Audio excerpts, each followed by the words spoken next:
Hey everyone. So this is going to be first video and hopefully a series of videos. It's just easier for me to explain my board game so people can see what's going on and understand what I'm trying to do.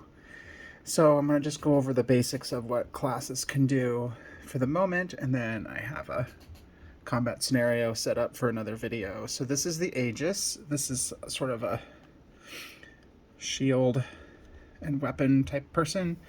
Like a tank, very much a tank. They start with the highest amount of life as anybody in the game. The statistics: move, melee, range, physical, deafness, knowledge, and mental stamina. Move is how many hexes you can move in a turn. Melee is the target number you have to roll equal to or under. Same with range. Physical is not only like your physical might, but your physical resistance. Deafness is your dexterity. Knowledge is the spellcasting stat.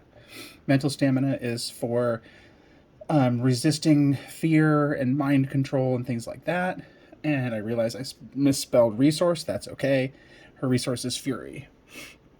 Some core abilities is defender, which you can expend 2, which that's your resource, to add the provoke keyword to any of your abilities. Which provoke are these. It's a little exclamation point, obviously.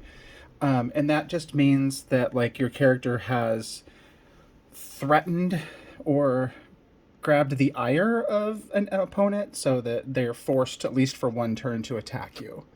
Bulwark is just a passive that at tier 3, the Aegis gets access to heavy armor.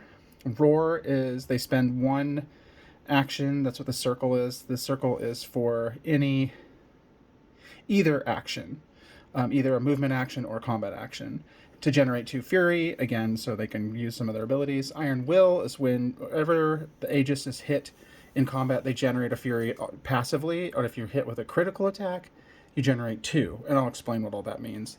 And then, like her starting gear, at least for this miniature, we just went ahead and did a flail, a shield, and a chain vest. A flail, the diamond shape at the top there is the combat action icon, and when she attacks, her weapon does an intensity of 1, which means it lowers your target's armor by 1 point. And then if the armor check is failed, then they do 2 damage. The chain vest, her armor rating is 6, so that's what she has to roll under, unmodified, to pass an armor check when she's attacked, and shield gives her an extra 1 point of defense. So, you also have these. This is a deck of ability cards, and what this does is every turn you start out with 10 cards in your deck, and you draw 4, and you always have 4 in your hand. So, like this, say for instance, on the first turn, you would flip this over, or you'd have your hand of cards here. So you'd have Irresistible Force. This is the square, means both actions, move and combat. It's a combat move, which means you move up to 4 hexes and perform a basic weapon attack. And if you pay, both of your actions and you have fury to pay, you can immobilize your target, which means that they're stunned for a turn and they lose their next turn, which is really powerful, but early on you may not have the fury to do it. Shield Slam, combat action, plus 3 fury to get this to fire off. Intensity 2, damage 2. It also does a knockdown effect, which is an immobilize. I'm changing some of the keywords. And then provoke. So if you hit somebody with that, you automatically put one of these on them so that the next time they activate, they know they have to attack you. Armor Crack is another intensity 2, damage 1, provoke, break armor, which means it reduces the armor of your target by 1 forever. And if you pay an extra 3, you lower their armor by 2. Determination is a passive. It's an aura, so it stays in play. The number after aura is how many turns or activations that it stays in play. And then this one, you get to choose one. You can gain whether your martial melee attacks gain a bonus to intensity, or whether you gain a bonus to armor. So that you're harder, either you hit harder or you're harder to kill. So let me just go through the last couple here. It's another Shield Slam, and Defensive rush is basically a combat move, but you can do it as a react, and it costs 4. There's supposed to be another note on here that says you have to end this move adjacent to an ally, like you're moving to defend them from being attacked. Defensive posture is another passive aura. Adversaries within 2 hexes suffer disadvantage, which means when they attack, they have to roll. You roll a d10, and you have to take. Well, you don't want that one. Take the worst one. Both those would probably be successful, but yeah, you take the worst roll for those of you who know what disadvantage is. Your nothing is 3. This is a react. It provokes an adversary within 4 hexes. If somebody's going to get attacked or getting attacked, you can do that and you can pay 3 more. You can pay 6 total, and that same target gets a disadvantage token for its next activation.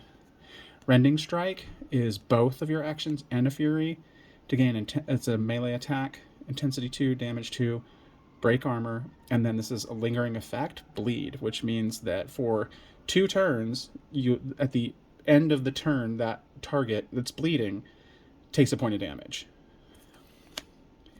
And then Rending Strike, that's the same ones. Okay, so I just doubled those up. And actually how this is going to work is you start with 10 cards in your deck. You customize your deck the way you want it. And then after every other level is a tier. And at tier 2, you gain 2 more cards into your deck. And at tier 3, 2 more. And by the time you get to tier 5, you'll have 20 card deck to customize. And the plan is to have about 30 cards per class so that there will be some heavy customization by the time you get to higher levels. And this card is how you determine who goes first.